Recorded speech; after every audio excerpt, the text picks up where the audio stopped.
Welcome to the Women in Control live virtual panel. My name is Nadia Khan and I am the founder of Women in Control. Women in Control is a platform that I started a couple of years ago to empower females that work in the creative and business industry, to give them a platform to kind of share experiences, talk about our journeys and what we've been through to get where we are today, and also to inspire anybody that is looking to get into the industry to understand like different job roles that you can do, different career entry paths, and just be inspired by like amazing females. And just like I want to really encourage everyone to like really talk about their achievements and big themselves up. So obviously I'm really excited today because the panel is on management, and if you don't know, I'm a music manager and I have been a music manager for like 16 years I think. So I'm incredibly excited to have some amazing female managers with me today. My first panelist is Nikita Chauhan, who is worked with amazing producers and artists like Mr. Easy, Guilty Beats and DJ Semtex, is the founder of her own company Translate NC. And second panelist is Nikkei Durasora, who is the founder of Big Drum and is also the manager of award-winning platinum-selling artist Shaka. And third panelist is Esther Ray, who is the manager for Very Green Brown projects with like GRM Daily, like the Rated Awards over the years. So I feel like we've got like a really diverse blend of like different managers, and we come from different backgrounds, and like our journeys have all been incredibly different. So I'm really excited for us to kind of get into the conversation. But yeah, first of all, I'd love to hand over to you each to like introduce yourselves and tell us a bit about who you are and what you do. And Nikita, would you like to start? Yeah, sure. So I'm Nikita. I have a company called Translate NC, which is a management and creative partnerships hub. I manage Guilty Beats, who's a DJ producer from Ghana, DJ Semtex, who's an author, hip-hop author, broadcaster and DJ, Cascade, a young producer coming through and DJ Limelight, South Asian DJ and producer.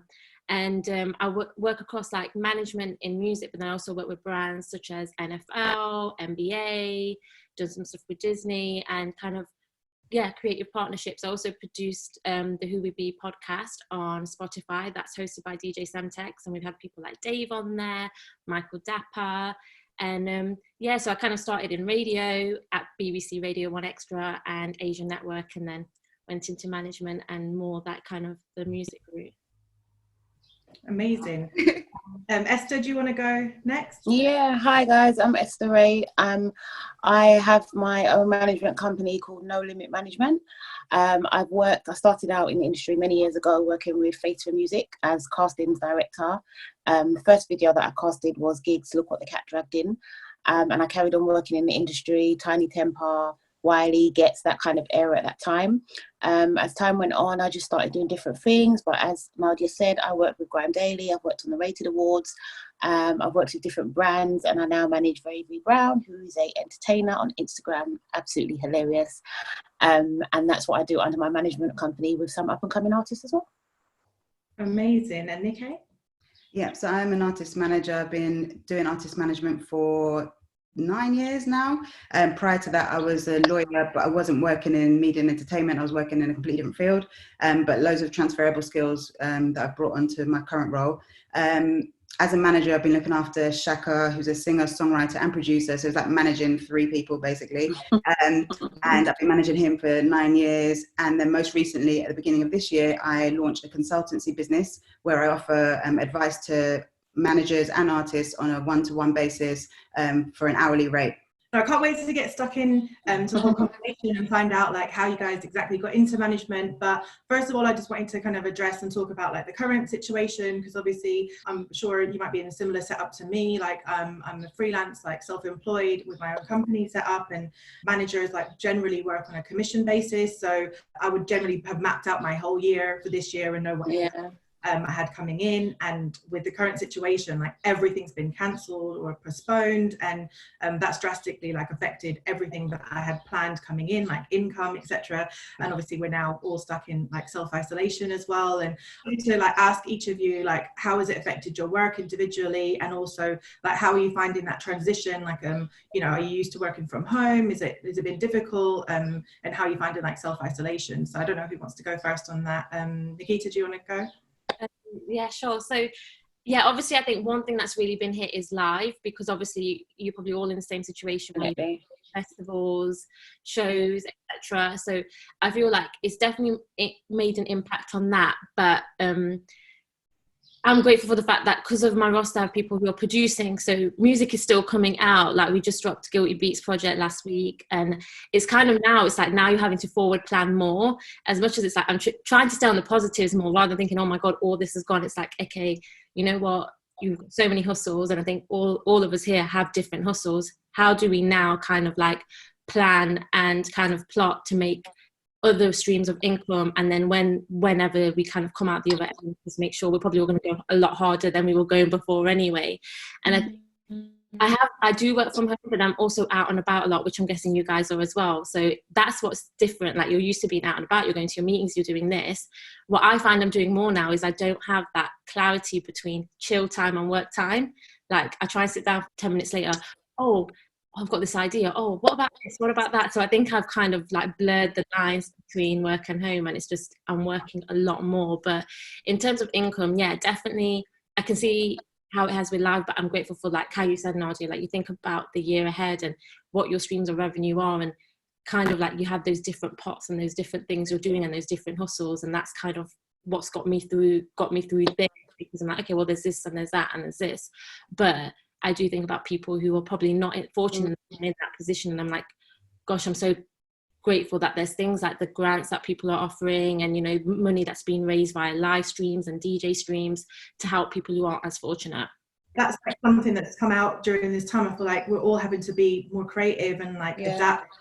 Companies are already starting to talk to me about different ways that we may be able to work together in this current time. Like even this event, for example, this is something I would never have done like virtually before, but we've kind of been forced to do it in these times. But I've been really enjoying like trying something different and being like creative and expanding. Also, like if you are like freelance, self-employed, employed, or you're a business owner, I have written a guide on my blog which has like links to like different resources, the government website, so you can find out like what grants, like you said, Nikita, that you mentioned, that might be available to you for your business, or if you're an artist, like what grants you can apply for. So do go and check that out. And then Nikkei, do you want to go as well and speak on this? Yeah, I think again, we're in a fortunate position where if you're an artist who's put out music, or even written, if you're a songwriter or a producer who's had cuts in the last year, you're going to see some residual income coming through. So luckily we've got that coming through, whether it be PRS or just loads of little bits coming through. So it's not kind of dire, but it is a worry, because it's like that money coming through is cuts that you've done kind of like Q3 of last year or whatever, or Q2 of last year. So now it's like, and people are releasing, I feel, hesitantly now a bit. I don't know if you're finding the same, but I don't think there's as many releases, and it's yet to be seen how successful those releases are going to be. So it is a bit worrying about kind of in Q4 of this year and Q1 of next year, what's the income going to look like? So so that's the current situation. But also Shaka's basically working at home, having sessions. He did a live yesterday with Danae. I don't know if any of you saw it, but they made a track live on Instagram. So we're finding new ways to kind of take advantage of the situation, you know. But yeah, live income is non-existent, which is really scary. But yeah, I think as you both have said, it's kind of just finding new ways to work in this current climate. Like, how do you make use of socials? Like, can you do sessions back and forth, like sending vocals to people, you know, like, I don't think collaboration has to stop. Definitely. Esther, do you want to? Yeah, it's slightly different for myself, because V doesn't release music. She's not an artist. So the impact has definitely been one that has impacted us, just as it's hit a lot of different people, because there is no live income. There's no branding. There's just nothing, literally, sorry, my phone just fell from a position. Literally nothing whatsoever in terms of, you know, what's available.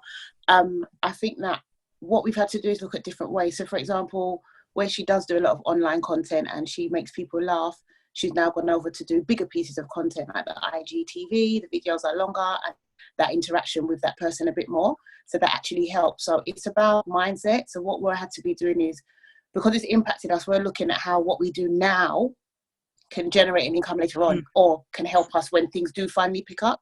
But it has definitely impacted, and we are definitely in that space of the uncertainty, the no live income, and just totally dire. But it's mindset. We've got to be, we'll get through it. 100%. Yeah, it's crazy. I feel like, yeah, because we're all kind of going through this situation, so and it's all kind of unknown. Like we don't know how long Right. it's going to be, so we are having to be creative and think outside the box. And but I think it's really important that we all kind of do these kind of things, that we're sharing stories and sharing experiences and like sharing advice as well. So you know, you're not feeling like you're alone in this situation. Yeah. You know, I might be in a more fortunate position than others. I might have some savings, but if I didn't have those savings, then I don't know, I'm not actually eligible, because the way my company is set up as a limited company with me as a director, I'm not actually eligible to get any support from the government under the current schemes that they've announced. So, you know, I know that this is going to be affecting so many other people that maybe don't have some savings to kind of fall back on. But again, you know, I don't have an unlimited pot of money just sitting there, and That's right. That's right. and find ways to make money constantly. Right. So no, thank you so much for sharing. But yes, I wanted to get into like the main part of the whole panel, and obviously the panel discussion is to how to break through as a female manager. And I wanted to kind of go back and understand from each of you guys, like, how did you get into it? Did you always know that you wanted to be a manager, and what was your path to like start in the industry? And Nikita, do you want to start us off? Yeah, so I didn't actually come into music wanting to be a manager. Like my story is kind of, everyone thinks it's like not like one straight road. So you go down the road, you go take a left, you go take a right 3 times, and then figure out which way you're going. But I studied at uni. I studied business and international finance, and I came out of uni, got a job, and I hated it. And I was like, do I really want to do this? And I decided to go. I've always loved like music, and I was like, you know what, I'm going to go into radio. So I went to study radio production, and that was at Point Blank College. Then I went and did an internship in Berlin for 3 months, producing the Resident Advisor podcast. Then I came back. I moved back home, and I'm saying this because everyone thinks it's like you always give the highlights. I moved back home and started working in a call center, so I could like figure out my plan to get into radio. And the amount of people that told me, "Oh, you're not going to get it. It's really hard to get into radio." But I was like, if I listen to that, I'm just going to end up staying or doing what I don't enjoy. So I ended up. I went to BBC Asia Network and shadowed a show, and it was Gov from Catalyst and Management and Entertainment that hooked that up, and shadowed the show. And from there, they were like, "Oh, will you come in and start writing a script for the BBC Asia Network download chart?" And I was like, so I was literally going back. I'm from Derby, which is where I'm from, once a week, coming in to write the script for the chart show, and just hoping, you know, something will lead to something. Got a few extra shifts as a freelancer, as an assistant producer. And then about a month after doing that, or 2-3 months, I got offered to assistant produce 2 shows, Asian Download Chart and DJ Limelight and Candyman. So did that, and then from there, 6 months later, I started working on Semtex and Edu show, hip hop and Afrobeat show on 1Xtra, and I started producing them. And it was whilst I was doing that, I started connecting with artists, and an artist that was coming through at the time was Mr. Easy. Skin Tight had dropped, and I remember he came in for an interview on DJ Edu's show, and Edu couldn't come in, so we had to do like a self-contained interview, which is where they have to answer the question, so it's with the answer. So we connected from there, and you know, we just stay in contact with someone, and it's like, oh, what do you think to this, what do you think to that? And then organically kind of started working with him, and became like a manager for his UK side of things. So that's how my journey into music management started. It wasn't like, oh, I want to go into management.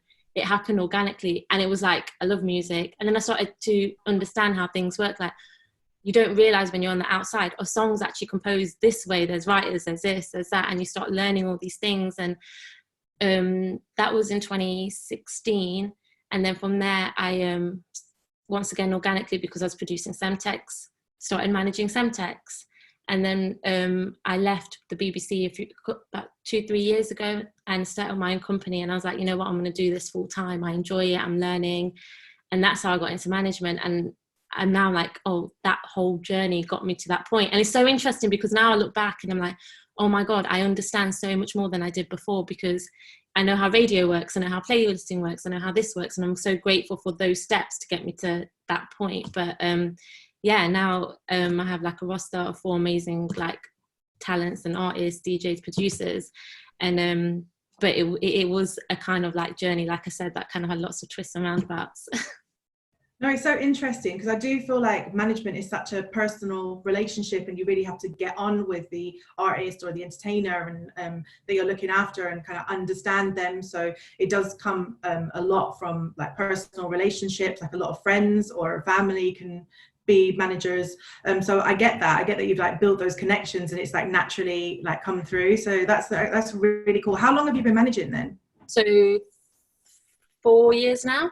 Oh wow. Okay. Yeah, it was literally like looking back, I was working at the BBC and obviously I started that journey, and then it kind of like, you don't realize, you guys have probably been in a similar position where you're like, you're doing that one job and then you're taking on this and you're doing that, and then slowly you're like, okay, what's the focus? Where do I want to take this? But yeah, so I've been doing it for 4 years. God, it doesn't even feel like that long. How long were you in radio before management? 2 years. Okay. But that helped me build a lot of relationships, because I think when in radio, like when you're producing radio, there's different ways you can do it. But I used to always be like, I always think like reach for the sky. So I'll be like, let's do this amazing Maida Vale session and things like this. And then, let's do that. And then you start realizing you're building relationships that actually help you when you're a manager, because you're meeting artists, you're meeting other managers, you're meeting like your lawyers or the producers, and you're like, and even from there, it'll be like little things I look at it and it's like, you're actually making these moments that can be tracks or can be a moment or can be content. So I feel like because of that, it's giving me more of a rounded view. Yeah, sick. A lot of managers have come from like different backgrounds before, but like you said, I feel like it's really important to have like that breadth of experience. It actually gives you like an upper hand when you're a manager. And obviously, Nikkei, you mentioned that you were a lawyer previously, and I know that's definitely a lot of transferable skills that can be applicable and useful in management. So yeah, I'd love for you to like tell us how you got into it and how did you meet Shaka?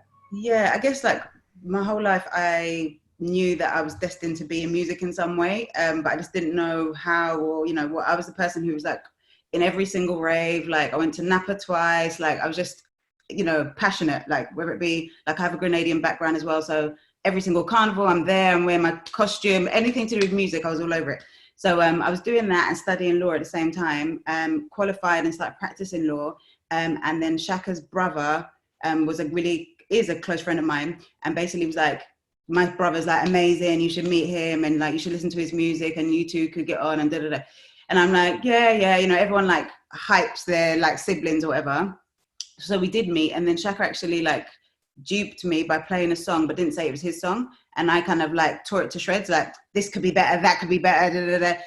Anyway, he appreciated my ear and how like critical I was, and then asked me, yeah, could you manage me? And that's how we kind of ended up managing. But me managing him, it wasn't something that I dreamt of. It wasn't like I really want to be a manager or whatever. But just like yourself, Nikita, now I'm in the role, I enjoy it and I'm learning. And like to see someone go from like obscurity to like literally this morning, Shaka put in a WhatsApp group a picture of someone with a tattoo of Shaka's name on their arm.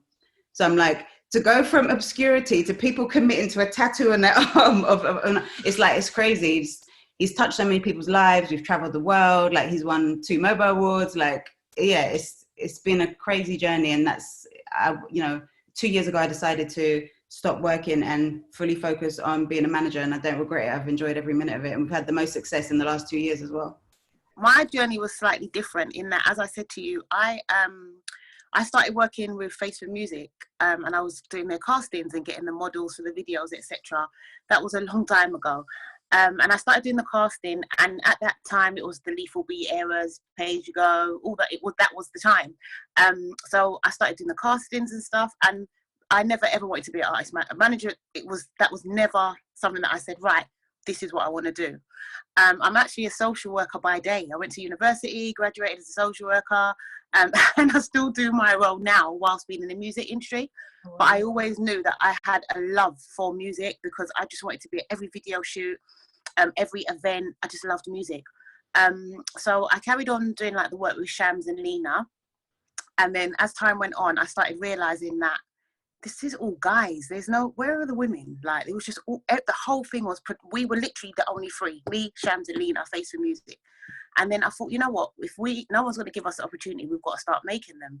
So as time went on, Shams introduced me to Posty. So I started doing bits and pieces with him, working on some of their shows and bits and stuff. But a lot of it was volunteering in terms of my journey. So when everybody's speaking about what they did, and having this job and that production job. I didn't have any of that. My whole career was built on voluntary work. That's what mine was built on. Time went on, I started working with other people in the industry, a few people from Island Records, all that kind of stuff. And then what happened is I met V one day, and I knew I wanted to open a management company. That was always something I wanted to do because I wanted to help producers. I wanted to do something different because there was nothing that helped people that weren't artists, if that makes sense. Met V one day, we was at an event, and she was there, and she basically lost her phone. She was running around, she was looking for her phone. She's like, oh my God, I can't believe I haven't got my phone. Where's my phone? And I didn't know her. I hadn't seen her on social networks or anything to that effect. I didn't know who V Brown was. Thought, this poor girl, I felt so sorry for her. Then I helped her to look for her phone, and then she found her phone. She was like, oh my God, I can't believe you found my phone. Thank you so much, blah, blah, blah. And then about an hour later, she lost her phone again. So I said, you just need to rein yourself in a bit. You've lost your phone. This is the second time now. It was at a Table Bay event with my friend Lenya from 187 Mob. It was like a clothing meets fashion thing. And it was in the West End. And then I just, throughout that time of just having met her that day, I was helping her throughout that day because she was working there as well. And then she was just doing everything wrong, so to speak. And I was rectifying it and putting it all right. And then at the end of the day, she was like, no, seriously, I just need a manager. Like, I want it to be you. And I was like, babe, I've only known you about 4 or 5 hours. You know, that's not going to, that's probably not going to happen. And then the next day, she followed it up. She called me, and we just literally, we started working together. And I learned on the job with her. I did know a lot about music, but I hadn't worked with someone that was an entertainer.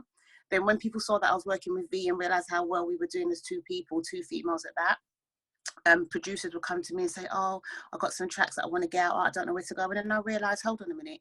You know, people, sometimes we don't see our own worth, and I didn't see mine, but people wanted to work with me because they saw the work that I was doing with V. And the rest, as they say, is history. That is literally how I got into management. Sick. So cool. And so how long have you been managing V now? I've been managing V now for 2 years, actually. It's been 2 years. I've been working with her for 3 years. The first year we were just working together, but officially 2 years. She signed to my late management company when I opened it, No Limit.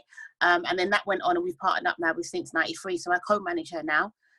So Since 93, they help us as well, because obviously, you know, they're home to Fredo, Lowski, all those big artists. So I now work with them. So I'm growing as well in my role.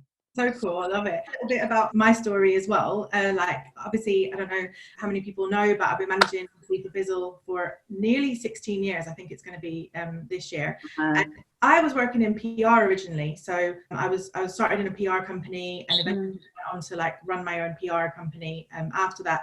And I was sitting at home one day and I was watching Channel U and saw Pow, the video, come on, and I was like, what is this? What is this song? What is this? Like, it's the energy. I need to work with this artist in a PR perspective.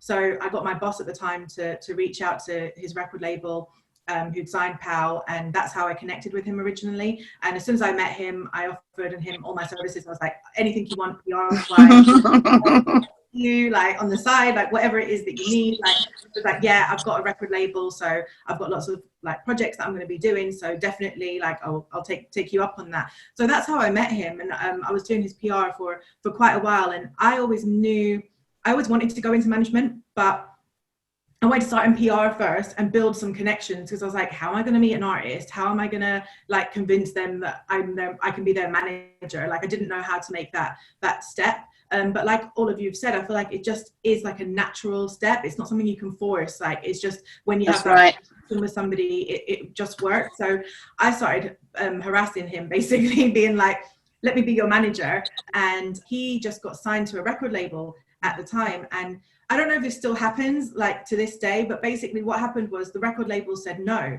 The record label were like, nope, she can't manage you. Definitely not. Like, too young, she's too inexperienced. You can't do it. So we're not going to allow her to manage you. So we can find you another manager. He's got loads of experience. He's with a big company. Look at his CV. And obviously, as I was working with Bizzle, I was like building up a really good relationship with him, as well as me doing his PR for free. I was actually like assisting him and stuff. I was like just basically offering myself to him, saying, whatever you need me to do, any organization, I'll just do it for you. Like, I'm really hungry. I just really want to get into management. So he was like, you know, coming back to me saying, you know, honestly, this is what the label have said. that they don't want you to manage me. And I was like, right. So they got another manager on board. So I was like, okay, fine. I accepted it. And I said to the manager, I said, can I shadow you then? Because I literally was trying to give up. Like, Well I'm done. going to be involved some way or other. So I was like, I'm going to still come to all the meetings. So I went to every single meeting that Bizzle went to with his manager. I went along to, and I was so annoying. I just had my notebook, and I was just like bringing up points that the manager missed. And I was like, oh, you haven't followed up on this. What have you done? Da, da, da. And I thought I was like kind of learning like as I went along on the job and just like picking up that experience. As well as that, I thought I could still carry on doing Bizzle's PR, but the label didn't want me to do that either. So they blocked me from doing the PR. I had to actually send an email out because I was so angry. I was just like, you know, I do have experience in PR. You know, I know I'm fresh to management, but had worked on amazing campaigns at that point. I'd done like #1 singles, like Baby Cakes, like all Benny Benassi, like Tom Craft, like massive projects. I'd worked on the PR for those, like and been really successful doing that, and headed up like the big department in my PR company before I left and started on myself. And I was like, yeah, I was young, but I had the experience and contacts to follow it through. So I sent an email to everyone in the whole record label, including the MD, everyone, and I was like, listen, like, you know, I've been told that, you know, I'm inexperienced and not qualified to do this job. Like, please give me the opportunity to come in, show you my portfolio, show you the projects that I've worked on. I can deliver on this campaign and I can do it. So a lot of the people at the label weren't happy with me for doing that, but I kind of forced my way around, and they had to like kind of accept me and give me an opportunity. And they were really hard on me for like the first like 4 months of like the project, because they were just on my back every day. Have you got this? Where are you at with this? Like, because they just really didn't believe that I could deliver it. And at the same time, I was like shadowing the manager. And a few months later, the manager just kind of called me and was like, I'm taking a break, like I'm leaving management for a while, so you should be up now. So I went back to Bizzle and I was like, right, are you going to give me this job now to be your manager? And he said, I'll give you a trial period, and if you can secure me a live agent, because this big guy with all the accolades, with all the CV of everything, wasn't able to get me a live agent. If you can do that, then I'll give you the job for sure. And I was like, okay, gotcha. Went off, and within 2 weeks, got him a live agent. And then obviously it was like, right, so we've got the job now. For God's sake. Yeah. And yeah, it was really interesting. So I just really felt like I really had to fight to even get the job of manager. Just as like, you know, I really wanted this so bad. I really believed that I could do something with Bizzle, and I really believed that we could do something in terms of like, you know, long term, and like building like a career for him, and like building this like scene up. So it was. Do you know what's interesting, Nadia, that you said that you felt like you had to fight for the position? I think it's important for people to know that, you know, they hear the stories now, because even like my journey, and they might think, oh my gosh, was that it? Before this, let's say there's been about 10 years of no's, knockbacks, not good enough, you're a female. So even though I'm positioned now, before that, the fight was real. It took a lot of fights for me to be able to become the person that I am now within the industry, doing what I do, and people being able to say, oh, that's Esther. Oh, I know Esther. Oh, she used to work. It's been a fight. So don't be put off by hearing my end of the story, where I bumped into V and I started managing her, because that was part of a process. Before I got to that, I had to go through the journey of not feeling like I'm good enough, being told I'm not good enough, being a female, people not trusting me to be able to do that job or deliver. So it's really interesting that you just said that. Yeah, and that's what I wanted to go into now, actually. So that leads me on perfectly. I really kind of wanted you guys to like jump in and talk about your own experiences, because I feel like, first of all, I had to fight so hard to get the job. But then when I got the job, I was like, oh my God, this is really hard. And because I'd fought so hard to get it, I felt like I can't really go and complain about any situation to my artist. And I didn't really have anybody around me. Like, I didn't know any other female managers at the time. I don't think there was any in the scene. I was just not connected to anybody. So I just really felt like super isolated just doing it. And there was a lot of challenges. Like, I felt like it was very difficult for guys to accept me. I feel like people thought, oh, wicked, let me speak to her and I'm going to get an easy deal out of her. So let me try different tactics, like I'll be aggressive, or let me try and bully her, and let me try and force her, and I'll be able to make her agree what I want. Yeah. Because I had to fight so hard to prove myself, I had to fight even harder to make sure that I don't have to go back and let I don't want to go back to my office and be like, can you jump in on this situation and sort this out, because I'm not getting anywhere with this guy. I had to figure out ways that I could resolve it. So I just wanted to hand over to you all, and does anyone want to jump in on like some experiences of like challenges that you faced actually being a manager, and being a female manager? Yeah, I think it's definitely changing now, but I agree with you, Nadia, where it's like definitely 5 to 7 years ago, it felt unheard of to be a female manager. It felt like, and to the point where, and even it happens now on emails, people, if you hit anyone up who doesn't know you, they hit you back and go, right, mate, or do you know what I mean? They assume you're a man always. Like there's never kind of a question of, oh, let me find out if it's a man or woman. It's like the complete, full assumption that it's a man that they're talking to.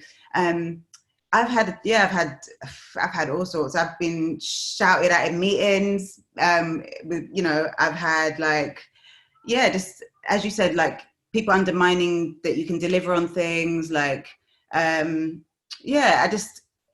been I can't even think. To be honest, I don't kind of. I dismiss all that stuff and keep it moving. So I can't like. There's only one situation where I had someone shouting at me, a man shouting at me, in a meeting. But apart from that, I haven't logged all the things in my mind, because I'm just like, you're not taking up space. I'm cracking on, and do you know what I mean? But I definitely think that you're seen as like weaker and like not as clear-sighted or together or assertive or whatever as men. I think that's definitely an issue that you face on a day-to-day basis. Nowadays, like in 2020, I don't feel as much in the room. I don't know if it's now I've built such a thick skin that I just don't acknowledge it, or whether it's reduced. I think it's a mixture basically of the two, but I've definitely had that. I've definitely had that. I've had that as well, in a meeting, and when I say the way I was spoken to, it was a boardroom, in a label, I won't say which one, big boardroom. And the way I was spoken to, this is before managing V, this is on my journey of trying to get to management. And the way I was spoken to, I was so angry, because I knew that I was being spoken to like that because I was a woman. Yeah. There was no other justification for it whatsoever. But it's something that I was working on. So I wasn't able to wait until the meeting finished. I addressed it in the meeting and I said, don't you ever speak to me like that in your life again. I don't know who you think you are. I don't know if that's something that I would recommend that people do, but it worked at that point, because after the meeting, he pulled me to one side and he was like, I'm really sorry, no one's ever challenged me in that arena before. And upon reflection, I've sort of spoke to you like that. Now, that worked out for me at that point. As I said, I don't know if it always would, but it was because I was a female. And we were all talking, and it was just something simple like, no, you can wait. That's what he did. And he did it with his hand in such a demanding way. I was opposite him. No, you can wait. And I just thought that was because at that moment, the female empowerment inside of me, I felt proper targeted. Yeah. I felt like it was about me being a female, not Esther Ray. It was the female presence. That's why he thought he could dismiss me. But it does happen. And that's something I would say, people, you need to be prepared for that as a female, because it has got better. But in some ways now, I believe it generally is worse because of how people may view people because of social media, and just different views and opinions on females on the whole. But it does happen. You have to be thick-skinned, because you are going to get that. I just remembered one other scenario actually. And this, I can't name the person, but they're famous. Very famous. Anyway, their manager, hit me up. We were negotiating a feature basically. And their manager hit me up and was upset at the terms that I suggested. And, common sense dictates that when you're negotiating terms, it's a negotiation. Like you start low, you kind of go back and forth and go, this is the, minimum my artist is willing to accept. Anyway, this person just went from 0 to 100 and switched on me on the phone, and was trying to bully me on the phone, saying, oh, you're taking a piss, da, da, da, da, da. And it was so disproportionate to the conversation that, again, I was just like, this has to be because I'm a female. Do you know what I mean? Because I know you wouldn't talk to other male managers like this. So anyway, I decided I didn't take your approach. I kind of was just I went really quiet and I was just like, okay. And how chilled I was made his reaction look banana, like he was bonkers. So he's going, nah, and I'm going, okay, nah, okay. So then he came off the phone and I was livid, but I didn't show it on the phone. 10 minutes later, he rang me back. I'm so sorry. I shouldn't have done that. I've got sisters too. That's his words. I've got sisters too. They're really hardworking. I shouldn't have done that. And I was just like, yeah, I appreciated the gesture, but I just thought to myself, like, it's confirmation that you had a certain opinion of me as a woman and you felt that you could get away with, do you know what I mean? But yeah, so that's another example I've got. It just came to my mind, but yeah. Definitely. Nikita, do you have any experiences you want to share? Yeah, okay, so I don't have, in management, I do have those moments where I've noticed it. Like, I think I've been in a studio once and someone goes, oh, are you a session singer? And I was like, no. Oh, are you his assistant? No. So there's a lot of like stereotypes they've created in their head, and I'm kind of like, no. But I think what I had experiences before going into management that made me deal with things about how I enter a room and how I like perceive things. So I've had a couple of female managers previously who have, the way they've spoken to me hasn't been great. I'm guessing, I don't know, a lot of females talk about this, but like, I had a manager once that used to talk about the way I dressed, the way I looked, and now, yeah, like I had things like one time she said to me, oh, they're short shorts, and it was like 35 degrees outside, and I was like, okay, you know what, that's fine, and pulling me up and stuff, and your hair's like this and that. And one time when I was working in sales, I had a manager tell me, I hope you're going to wear a jacket with that, because you can't go into a meeting showing your arms because men will get you. And I was like, that's really bad, because you're now putting your own insecurities and your own stereotypes onto me, and we shouldn't be doing that to the next generation or any other female. So going through those lessons, like one thing I always told myself is that when I enter a room or whatever I go into, I'm never going to go into that room thinking I'm a female or I'm this, I'm that. I'm a manager. Like, I come in here as a manager, and I'm that level. So by doing that, I try and not take it like, oh, it's a female. Obviously you get it sometimes, because there's times when I've had people say to me, oh, do you know what, maybe you shouldn't have that conversation because you're a female.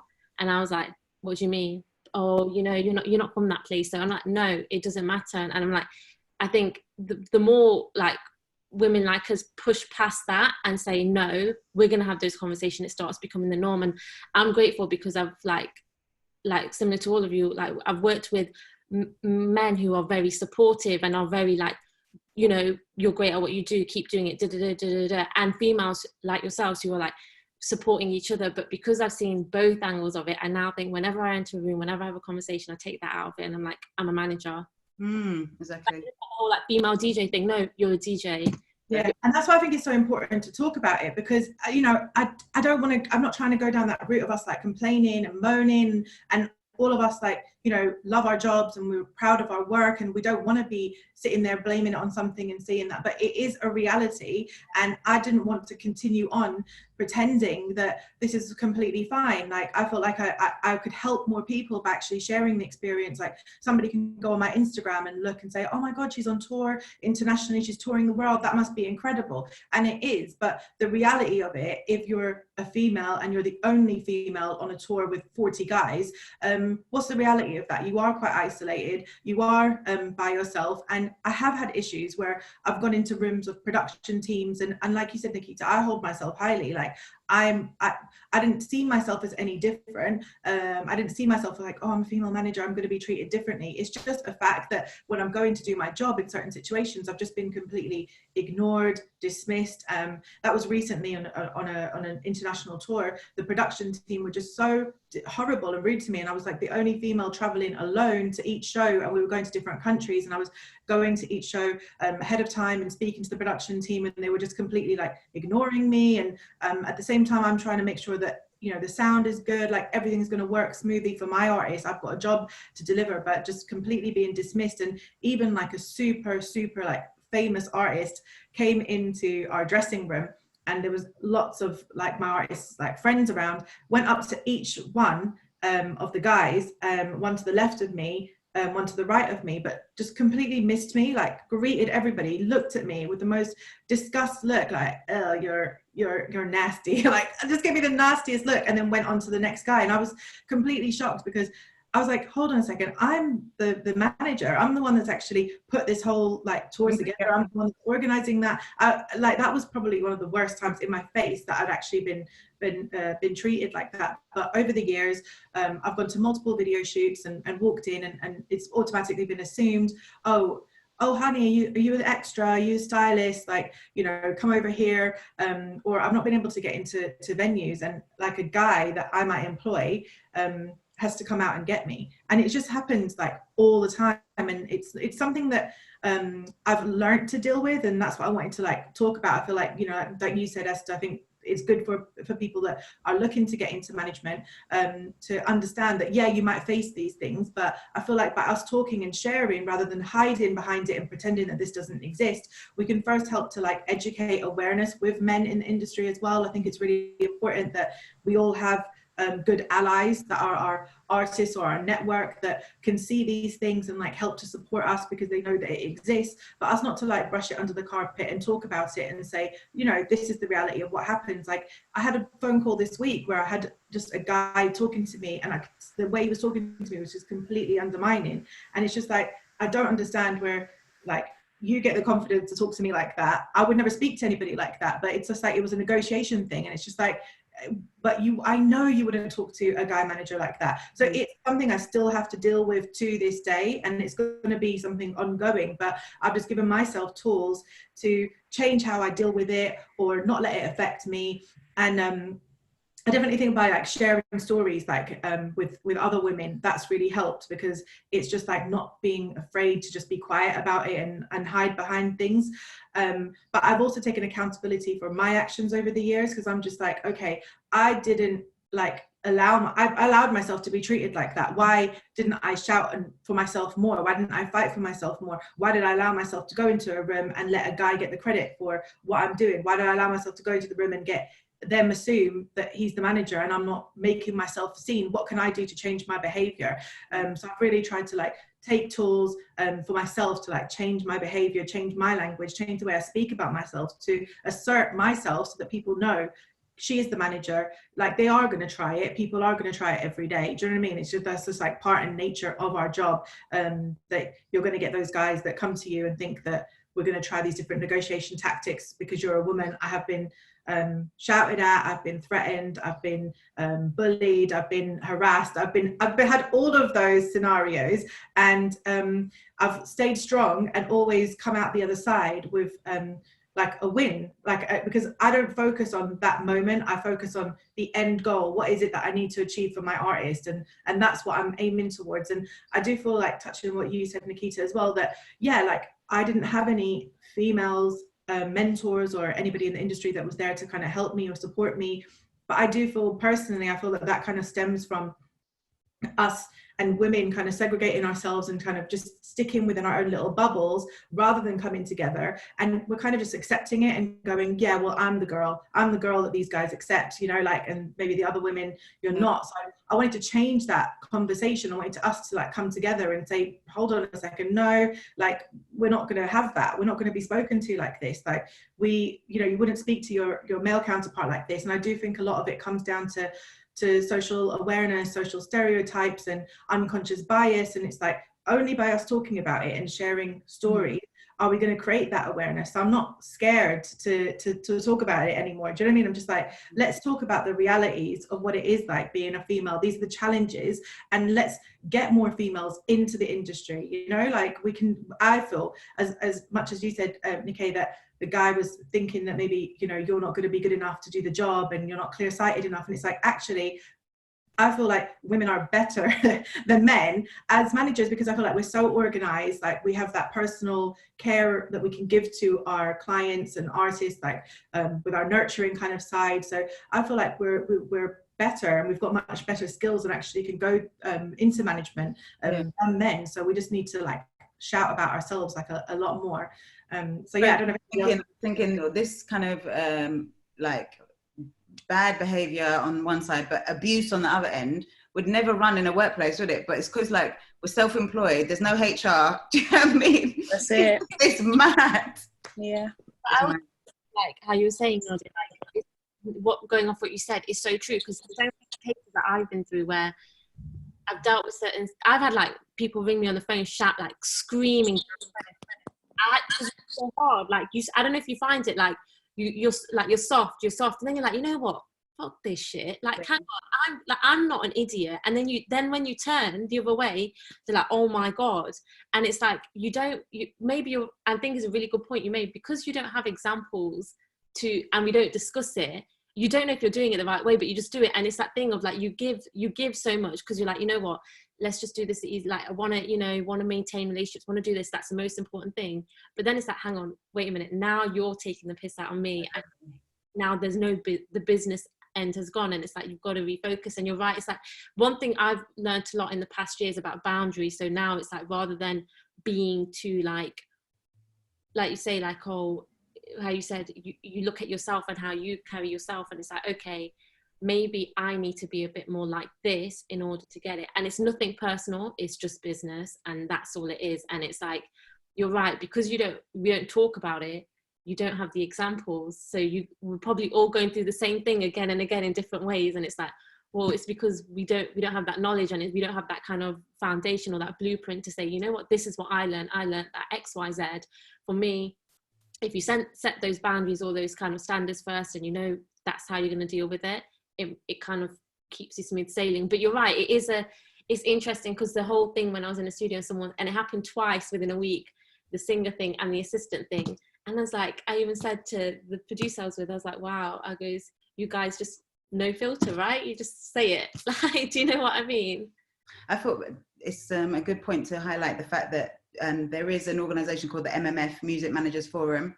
I'm a member of them, and I find their meetings and all of their material so useful, and it makes you feel like a part of a community where you can be working like, you know, in isolation a lot if you're a manager. I also was last year one of 24 managers selected to be on a management program. It was really, really good. With YouTube and MMF kind of funded it, and every month we had like training sessions, and yeah, it was really good. And it plugged, like, as much as I've been in the industry 9 years now, there's still knowledge gaps that, you know, needed filling, and I found it really useful. And also everyone in that program, all 24 managers, all confessed to being like super lonely and kind of needing that network, you know. So I think I think it's a wider issue. Definitely women, we kind of tend to kind of feel like, well, if you don't see any other examples, you just think, okay, I'm just gonna, you know, soldier on by myself and just power through. But I think also it's a wider problem with managers in general. We just kind of don't realize that there are loads of other managers out there. Everyone's feeling the same. Let's, you know, do you know what I mean, create a community and kind of talk, and you can create like what's the word, like standards of, you know, of practice that way as well, you know. Lawyer, you could draw that up for us, and let's have some standards of practice that I'm giving myself more work. Yeah, okay. No, but I think also, just Nicola, you mentioned something yesterday when we were just like planning through with this as well. You said something about like us, is there much of a community within the scene, and does that stem from like people having distrust within each other and dealing with each other? And I think that us talking together can help to like dispel that distrust, especially among like women as well. 100%. I think that I always laugh because I think I've entered 2 professions where, by the very nature of it, people think I'm a snake. So like lawyers, people are like, oh, don't trust lawyers, they're, you know, shady. And managers, we, you know, a lot of time we get a bad rap. And I think that potentially some of us have bought into the idea that managers and the music industry is so cutthroat that you can't trust anyone. And maybe that's part of the reason why I personally have kind of just kept my head down and just cracked on, and not kind of felt like, you know, I should focus on creating a community kind of thing. But yeah, more and more I'm realizing that community is super important, and that the industry isn't that bad as people make out. Like, I was saying to someone the other day as well, who kind of came out of a record deal in a really bad way. I was reassuring her, she's an incredible artist. I was reassuring her that the whole industry is not like that. Do you know what I mean? Like, there are good people out here. So yeah, I think it's about kind of trying to address your own misconceptions about the industry, so that, you know, you have a fair view of what it is. I think that's the thing. Like, you know how you're saying about someone who came out of a record deal. Everyone goes through a bad situation, and it's like burns you a bit. Like, you know, to get the good shit, you have to go through some the bad shit. You know what I mean? Yeah. It's like, how do you then kind of manage that and not be so like, because it's easy, just like you said, to just be like, you know what, I'm in my lane, I'm just going to keep going, just stay tunnel vision, which is great. But then at the same time, it's that thing of like, we should actually be collaborating more. We can't, like, there's space for, I think this is the thing, I think people don't realize there's space for everyone, especially exactly social media. You've got all these different platforms. Don't be afraid. I think one of the most amazing things that I love about being a manager and doing what we do is like when we do events or when we do things, and it's like, or when you meet new people and they're like, oh, I'm working on this project, oh my god, do you know so and so from there? Yeah. And seeing them build something, and then something bigger is built from it. And I think I was saying yesterday, it's like, I find in the States that happens a lot. Like, oh my god, you should meet so and so from there, you should meet so and so, so that you guys connect, here's numbers, here's emails, here's social handles. Here it's like, oh my god, no, this is my thing. Like, and it's like, I don't get that mentality, because I'm like, if you connect that person with that person or with that brand, or bring them into something, or, you know, little things, that thing's only going to get bigger. And it's already shown in the music. Look, with these UK producers working with the US artists, the music's only going to get bigger. So why are we not adapting it even before it gets to that point, with the managers, with this, with that? I think that's one thing that I'm trying to like see how we can change that mindset, because we're all dope at what we do. And imagine now if we sat down and had like an hour's conversation about what's this thing we could do, we'd probably come up with like a million ideas. Do you know what I mean?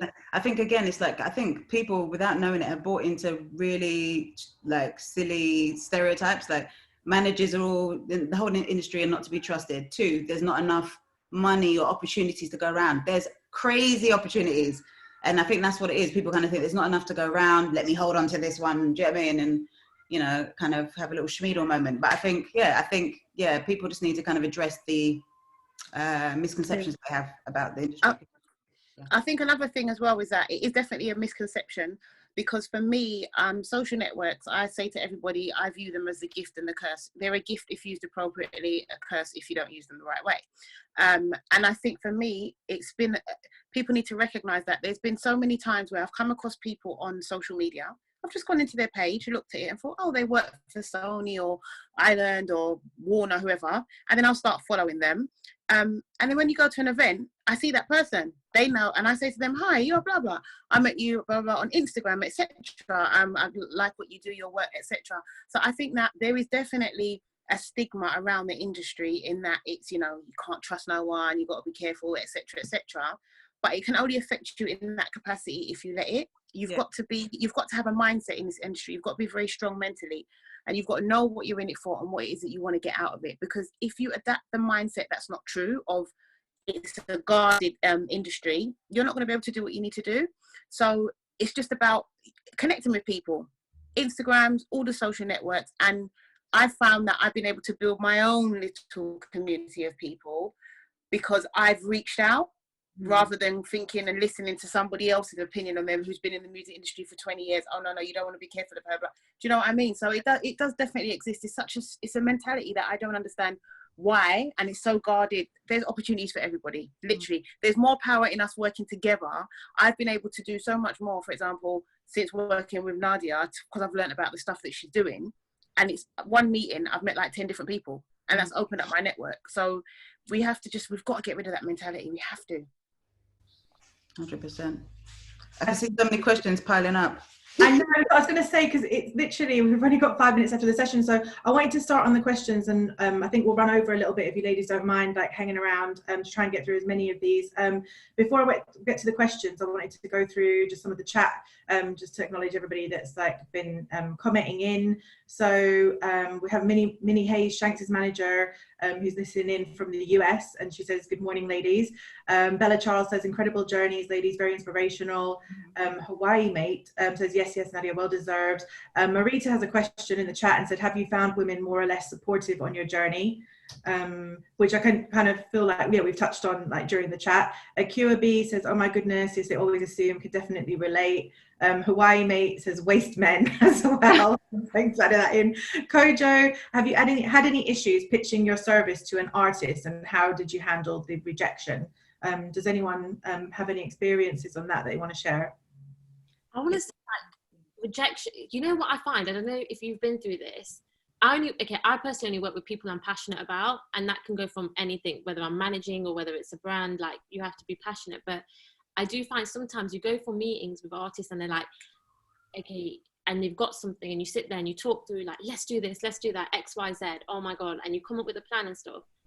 And then you just don't hear anything, and it's like, they're living the Instagram life, that they're just out. And then I'm just like, that's a bit of a waste of time. And it's not so much like you're even pitching, like you're like, you've got a talent, let's do something cool. And that's the only, but I wouldn't call it rejection. I think before, when I was trying to get into music and get into radio, I applied for so many things, like even things that I'm like, why did I apply for that? I know I didn't want that, but you know, you're just like, get the foot in the door. And I got so many no's, so that now when you get a no, I feel like it hurt, like it doesn't, you don't see it. It's like, I don't know, I think having all that happen is now like, if something has to happen, like, I don't know, if we have to make an event happen, or if we have to get a singer on a track, or something happens, if the no happens, you're more, myself, I find like a lot of people are like, okay, so what's the solution? It just bounces off your shoulder. Like the no just goes like that to me. So it doesn't even affect me anymore. It's not even like a question of, oh my God, they said no. It's like, okay, so how am I going to make this work? Yeah. That's a really interesting question about how do you handle rejection, because I feel like maybe there's a myth that when we get to a certain level that you don't get told no anymore. And I actually feel like throughout all artist careers and all of our careers, like as we grow, we're looking to like make new goals and reach out to different people, and we're always going to be being told no. And like I said at the beginning, I was told no, I couldn't be Bizzle's manager, but I feel like it's just how you handle that no, not letting it be something that's gonna let you stop you. Like whenever a door is closed in front of my face, I've still not thought, oh, I can't get there. That door is closed to me. I'm going to find another way around. I'm going to find another way to get to where I want to go. And just keep asking people until you do get that yes. You know, just like keep persistent. Like don't let anybody try and stop you from what it is that you want to do. Yeah. Also, there's a really great book that I've read called The Four Agreements. I don't know if anyone else has read it, but like it talks about like not taking anything personally. Yeah, I think that's so helpful, because it's like, if you take it personally, it can really just like destroy your self-confidence. But like in terms of pitching to artists, as I said, Shaka asked me, could I manage him? But when it came to signing a formal deal, I remember him kind of being quite reluctant initially and kind of like nitpicking at terms and stuff. But I just put it in perspective, didn't take it personally, and kind of was like, he's young, he doesn't understand how much work I'm actually going to be doing. If he did, he'd be kind of like, you know, desperate to sign the agreement. So I think it's about, not taking it personally and just thinking, evaluating, is there anything better that you could do? And just letting it, as Esther said, bounce off your shoulder. You can't take it on. And you answered another question there. Actually, there was a question about what book would you recommend for anybody that's wanting to get into the industry. So I don't know if you're able to send it in the chat, Nikkei, or the name of the book. Or The Four Agreements. I can't. Did anybody read any books like as they were trying to learn about management? Yes, I did. Yeah, I read Russell Simmons' Life and Death. Oh, Don Ruiz. See, someone wrote it. Yes, Don Ruiz had The Four Agreements. Russell Simmons' Life and Death. That really inspired me. I'm going to go on to the Q&A because we've literally, that was just the chat. We've had so many questions come in. So I'd like to try and whiz through these if we can. So Mobby has asked how you guys decide who to represent, like what's the process and journey? And obviously I think all of us have kind of talked on how we've like met our current clients, but are you if you're looking to take on somebody new, what would your process be? Would you be open to like reaching out to people, or would you wait just to build that relationship naturally, I guess? I don't know who wants to answer that one. Personally, I think for me, like what I said before, I have to believe, because when you're managing someone, you are literally 24/7 that you're going to be working with them, whether you're touring, whether you're in the studio. You have to believe in what they're doing as much as they believe in their own talent. So I always find like when I have conversations with people about management, I always say, let's see if we can even work together, because if we don't like each other, we can't even work together. If I don't believe in what you're doing. So for me, it's the case of if there's someone I believe in, it's always about meeting up with them, just getting to know them, what they're doing, and seeing. I believe in it being organic more than anything. It has to be organic, because if you try and force it, it's not like a 9 to 5. You actually don't switch off, because at 2 a.m., if a track's not gone off at midnight, you're going to be the one who's going to be on the phone. And I think whoever you work with, you have to have, I say, like, transparency is key, trust, respect, and like, you go through a lot. Sometimes you're on tour and you've not slept, and you're going to see the best of each other, but you're going to see the worst of each other, and you make amazing relationships with it. But I think when it's like deciding who to represent, everybody that I work with or have worked with, it's been organic. It's like, there's a producer, DJ called Michael Brunn in New York, who I worked with. Like, he came to the UK and I worked with him during his UK kind of PR kind of thing. We did a launch party at YouTube and all these things, but I kind of knew what he was doing because he'd done a remix of my producer's work. But then when I went to New York, we went for lunch in Brooklyn, and then when we were talking about the music and I heard the music, it's like, oh my God, this is amazing. And because of that passion, it was organic to be like, yeah. So when I came back to London and I'm talking to radio stations or brands or whatever, I believe it, I'm excited about it. So for me, it's always about, rather than just, going to meet someone and saying, here's a contract, sign it. Even before you get to that point, you need to know if you're going to be able to work together. Do you believe in the music? And is this someone that you're happy to be ringing you any time of the day, or you're going to be happy touring the world with them, and all those things. So I think it's a lot about synergy and kind of building that way. That's my personal opinion. I'm not very much like, yeah, come sign with me and do this and do that, because if we're not going to get along and I don't believe in it, it's not going to work. No, that's perfectly answered. That was really good. Another question from Ashley Brown. What is something you know now that you didn't know when you first started? And thank you so much for this panel. Also really appreciate it, and happy Good Friday. Yeah. Good Friday today. I don't know who wants to go for that one. I can't think of. No. I guess I'll take it, but something I guess I didn't appreciate or understand like how tough it was going to be, and I just, like I said, I'd fought so hard to kind of get the role. I didn't realize like the journey that I was going to have to take, and like handling all these like different situations. So what I know now is different from when I started, is just to like really believe in myself and have my own back and assert myself when I go into situations. Like, I really am conscious of like changing the language when I'm speaking to people, and just making sure I hold myself in a certain position so that I don't get spoken to in a bad way, or I don't get mistreated when I'm trying to do my job. So I think it's just those skills that I picked up along the way that I would have loved to had somebody to tell me when I first started out, to be like, do you know what? You know, you're going to get through this. Like, there's been so many times where I've just been like, yeah, getting, you know, those phone calls or threats or abuse. I've just been like, how am I going to do this? And can I continue on? And, you know, wanting to give up and stuff. And it's just like, just to actually believe in yourself and raise yourself up by shouting about your achievements and like creating that community, like sharing stories with other women. I think that's something that's really helped me. So not being afraid to speak out, and don't try and paint like a rosy picture. Like, be okay to like share your struggles, and you're more times than not find out that somebody else has been through exactly the same thing, or they're going through that at the same time. So yeah, that's the advice I'd probably wish I'd known when I first started out. And Tamara's asked, when you first got in the game, how did you source contacts that helped your clients, whether radio or social connects, etc.? Esther, do you think you can answer that? Yeah, there's one more on disability that I want to answer as well when it comes up. In terms of the contacts, I think for me, you have to create them. A lot of my contacts came from simple conversations. Hi, I'm Esther. Whether I've been at a video shoot, a casting, an event, a party, an office, waiting in the reception of YouTube, wherever. Hiya, I'm Esther. How are you? What do you do? Oh, I work in blah, blah. And that's how it happens. It just, sometimes I think people want a list of what to do.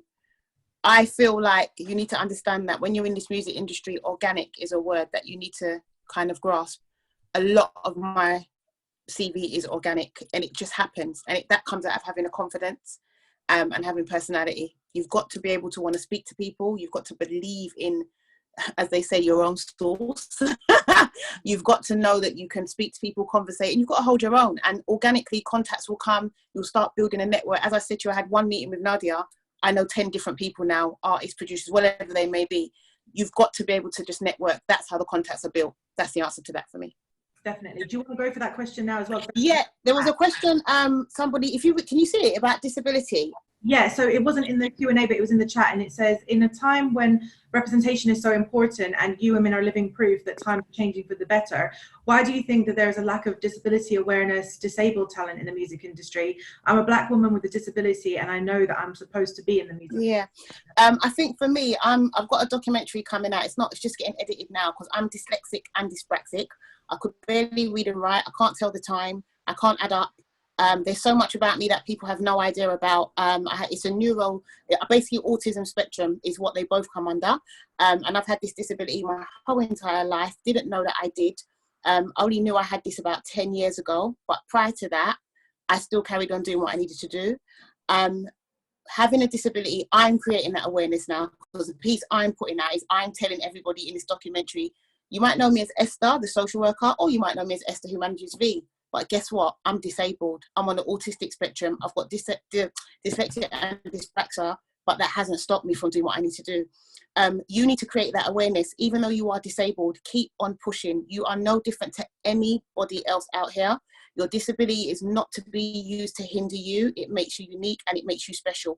The industry doesn't have the awareness now, but guess what? It takes one person to change that, and that can be you. So you can't forget the disability that you have. Create that awareness. Don't let that disability define you. You define it. I've got a disability, but guess what? I'm going to be in the industry. That's what you need to tell yourself.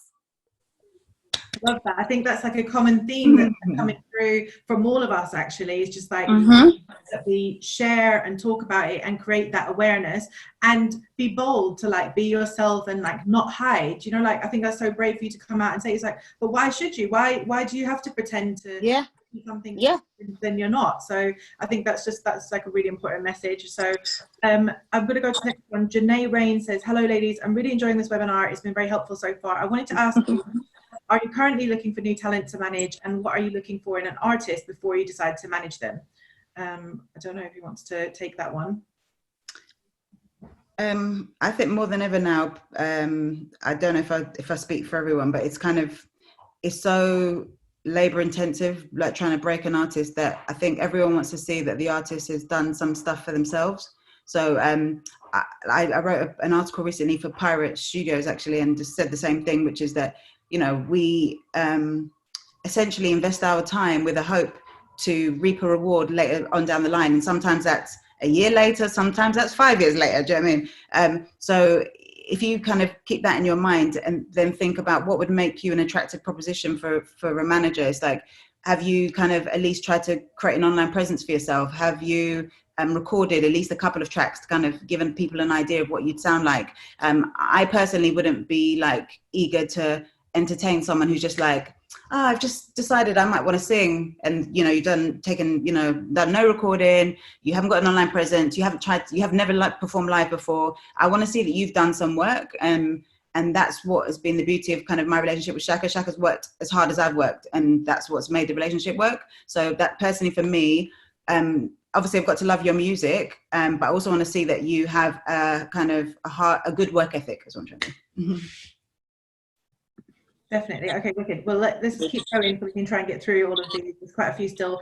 From Selena Wedderburn, what would you say are the 3 most important skills that make a successful manager? Nikita, do you want to try and jump in on that? And if you've got 3 most important skills that become a successful manager? Well, I don't think there's any one manager that has the same 3 skills. I think everyone has their own thing that they bring to the table, which is why each artist and manager relationship works so well when they're like working on things. But one skill that I would say is patience. You have to be so patient. Like, I never used to have patience, but my patience now, and I think even now I'm like, you know what, just let it go. Just let it go. You've probably been in that moment where you're just ready to go, what that? And you're like, you know what, just let it go. So I think patience is definitely one important skill. The other skill that I said, and I don't know if you would call it skill, but I think it's about like being transparent. I think it's very important to be transparent. And when I say that is because when you're working with an artist, you're not just working on like all their marketing and their PR and this and that. You're literally handling a lot of their business. And in order to make sure that I always say to everyone I work with, like, if there's anything we need to talk about, anything that's going on, let's talk about it, let's get it out, and let's move on.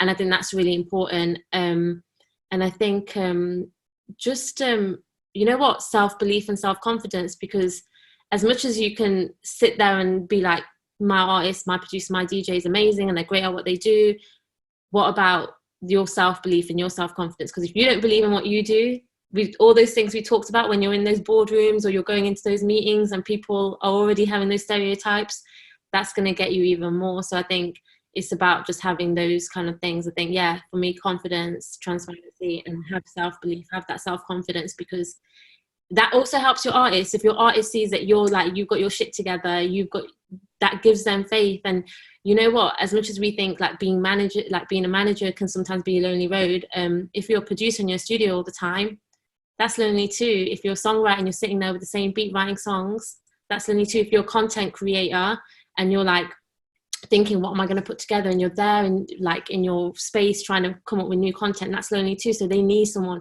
You need to be that support system for them too, even when you don't feel like it. Even if you sometimes wake up and you're like, oh, I feel a bit like this, you don't show that. You don't show that. You got to be like, we got this. What do we need? Come on then. Okay, what 20 things shall I make happen now? Yeah, we can make that happen. So I think they're really important things. But I love that. No, it was beautifully answered. Thank you. As well. Yeah, go on, sorry. So resilience, like to handle all the knockbacks. Yeah. Yeah. 100%. Camilla Holden has asked, I've always worked in travel and lifestyle PR, and for the past year have branched out into music, now managing a female artist. What are the best PR skills that you think I could use to excel as a manager and for my artist? I mean, I'm happy to answer this. Like, obviously, I started out doing PR, and I actually was able to transfer a lot of my PR skills into management, which I still use to this day. And I feel like a lot of us may find with a manager, it's not just necessarily one hat that you may wear. You might be doing just the most randomest stuff. You have to just be like on call to be like a counselor. Like I've even done like cleaning, or, you know, like brushing up things on set, or like, you know, having to make these random phone calls or running out to get like a prop, and you just find yourself doing the craziest things that you just have to do. So with a manager, you have so many hats on. You might be a legal advisor, you might be have to jump in and do PR or promotions if you're an independent artist and you don't have like budgets to kind of pull things together. You might be doing a video, and you might have to step in and actually take a producer role and actually be calling around to try and get like venues and locations and extras, etc. So I feel like a lot of my PR skills were transferable because I was able to use those skills to promote my artist in a different way. So when I started looking after Bizzle, there weren't really many avenues and opportunities open for grime artists, but I was able to use my PR skills and think outside the box and try and pitch different ideas. So I pitched him to like every single journalist I could ever think of, and I ended up getting him such amazing coverage like that had never been heard of in that time for grime artists. Like I got him on the front cover of Time Out magazine, where I got him and a classical artist together, and it was him and a classical artist on the front cover of, you know, Time Out magazine was unheard of. He was on the front cover of NME magazine, like with a group shot, and it's just like these were like pioneering things that we were able to get him into because we were thinking outside the box. Like I remember we even got in a spat with David Cameron back in the day, and that ended up like creating such massive press for us that we got features in like The Guardian, The Independent, and like TV coverage as well off the back of it. So I feel like with PR, you've got so many transferable skills that you can use. I still use them today for my artists. You can maybe jump in and write press releases, and you've got those skills that you can use to be the best person to pitch your artist for anything because you've already been doing it in PR. So yeah, that's what I'd say to that one. Alicia Francis said, for those who manage male artists, do you think your experience would be different, better or worse if you were managing a female? Does anybody want to take that? I've worked with guys. I don't think it will be any different. And that's not me not wanting to go into depth in the response at all. I just don't think it would be, because it's not about the artist that you're managing, it's about you being a female. Yeah, I manage female and male artists, yeah. And I don't necessarily have any at all difference. Like I feel like my male artists, I've got a great relationship with Bizzle, and there's so much respect there, and it's not different. to a female. So I don't think so. Not from my experience, no. And then from, I don't even know how to say that. It's that phone brand, Hawaii Mate. That's obviously their phone name. How would you approach managing an artist with big potential and great material, but they are battling depression and anxiety, which affects their motivation? I think Esther, you'd be great to answer this. Yes. But yeah, do you want to go ahead? I think the best thing in terms of that, you have to have a balance. There's no point whatsoever in expecting output from somebody that's in that place. They will do what they can to deliver, but it's going to be minimal. But then in the next breath, depending on the kind of artist, it's not really a generic answer, because I've worked with somebody before who suffered from severe depression, and the output and the work rate was crazy because they were writing solely about those experiences, about the dark place that they were in. They put that work out sick. But then at the same time, I can honestly say that it depends on the strength of that artist. Some people, when they're in that corner, they just can't deliver. For example, if I'm having a down day, I struggle to deliver, but because I know that V and others depend on me, I don't have a choice. A bit like being a mother, if that makes sense, because it doesn't matter if you're down, you still got to be a mother to your children. So I think that in terms of working with someone who battles anxiety and depression, as a manager, you don't leave them. It's your place to go through that with them. It's your place to be able to talk them through that. It's your place to be able to help them when they're having a down day. It's your place to give them that call when they're having that moment. It's your place to hit that call at 4 o'clock in the morning if they're feeling suicidal. When you go into an agreement with an artist, you're agreeing to go through them no matter what. So that battle with anxiety and depression, you've got to learn to make it your own and help them through. That's the only advice I can give, because that's what I had to do. It became my problem, but we conquered it together. Wicked, that's such a good answer. And obviously we've run over, so I'm literally just going to pull 3 more questions. Like, sorry, we can't get to answer everything that's come in today, but I'm happy for you guys to email any questions that we haven't answered in the session and share it with the women, and we're able to like come back to you. We're happy to do that. So I'll take 3 more questions. I'll do. How do you deal with production teams, etc., treating you like that, Nadia? So, yeah, like in instances where I've been treated badly, where I've gone to like been at shows and I've gone into a room and there's been an issue with the sound check and I've had to say, you know, this is not acceptable, and the response I'm getting is just like completely dismissive or just rude or just being told to go away.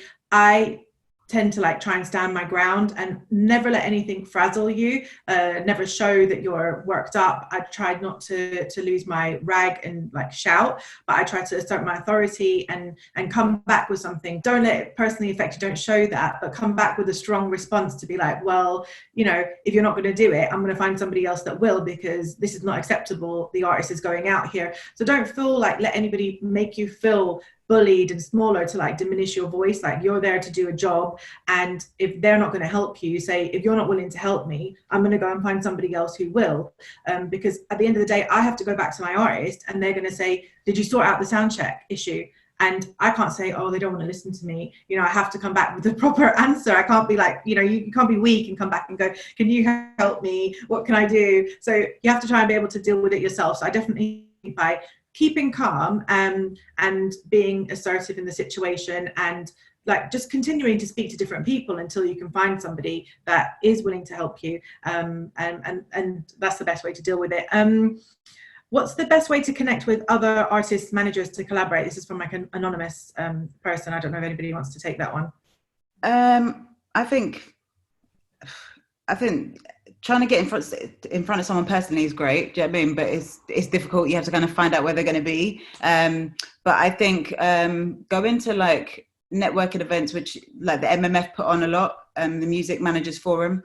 You can go there and literally, you know, meet other managers there. But also just hitting managers up via email. Like, I get emails all the time just saying, can I collaborate with Shaka? And I'll like look through it quickly and kind of, you know, if I think it's something that he'd be interested in, then I forward it on to him, and, you know, you take it from there. So don't be afraid to use like social media, email, do you know what I mean? Any method. Wicked, love that. Sorry, Hawaii Mate just came in and said, yeah, that is my phone name. It's Yaz. So name to the person.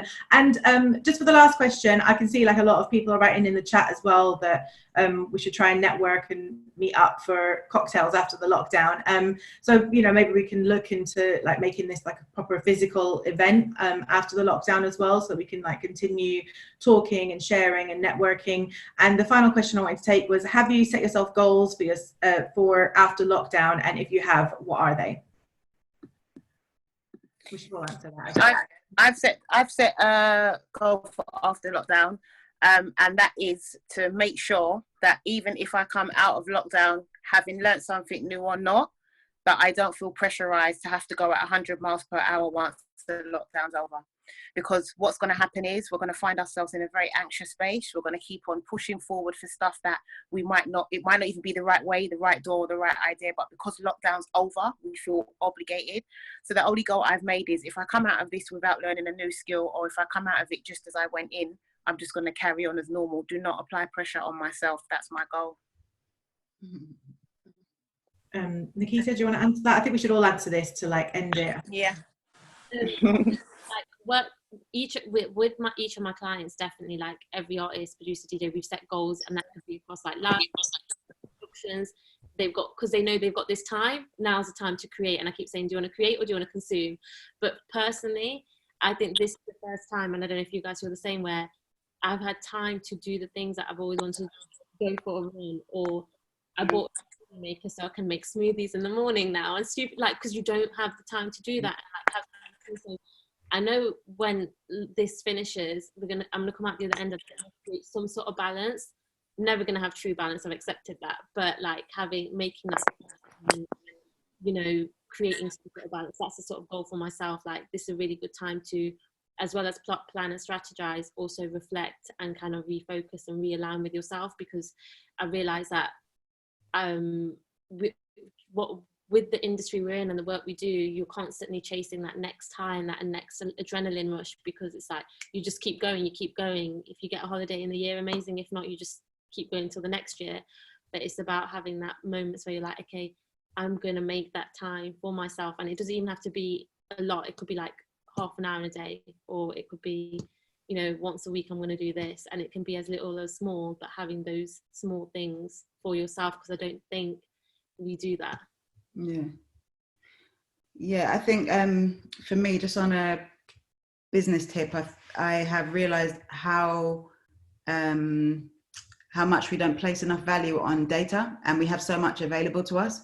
Like if you have releases on Spotify, for example, you have Spotify Analytics. Apple have analytics as well. There's a metric called Sound Charts. There's loads of different ways in which you can gather data about your artists and their performance. And I feel like outside of lockdown, you're like running left, right, and center, and you don't get a chance to kind of really study, analyze the data, and then kind of take the findings and implement them to inform your strategy going forward. And I think now I've had the time, and I am looking at, you know, scrutinizing the data even more. I'm realizing that one, it's really powerful, and I need to do that just going forward all the time. And two, I can't rely on any other external parties, label, anyone else, to look at the data and kind of drill down and take the findings from it. So yeah, I think getting closer to your data is one takeaway from this lockdown for me. Sorry, Nico, somebody said they didn't catch the name of the analytics program. Could you say that again, please? Sound Charts. You've got Sound Charts and I think Chartmetric. There are two platforms. I believe Sound Charts are currently offering it for free to independent artists, I believe, and they've got some kind of promotion on right now. But Sound Charts and Chartmetric, and it's really cool because you can, it basically tells you like how big your artist following is across social media, as well as streaming platforms. And you can also look, I don't know what, it depends what level that you buy, what tier of subscription, but you can also see what other artists, you know, their fan base and how it's distributed. Like, are most of their fans coming from Instagram? Some of their, you know, what percentage of the fans are coming from Spotify, et cetera, et cetera. So all of that is really, really good intel for you to kind of think. And also it shows you so much. It shows you radio plays like daily, like depending on territories. It shows you, oh, today you had a play in France, you know, yesterday you had a play in Germany. So all of that intel to me is like gold, because you can push your label or, you know, whoever you're working with to kind of be like, we need to do more work in this territory, we need to do more work in that territory. So to me, this time has been crucial to look at that. Mm-hmm. Amazing. I love that everybody is in the chat and they're networking away and sharing Instagrams and ways to connect. So If you want and have any ideas of like how you want to stay connected, then please do drop me an email. You'll have that in the email registration, or come on to my Instagram, Women in Control, and all the ladies are tagged on the recent post as well if you want to follow them. And can I just say, Nadia, as well, if anybody wants to DM me about the whole disability thing or anything like that, because I know some things are not easy to put out in this forum, or there might be questions that they don't want to ask, feel free to DM me on Insta and I'll give you a response.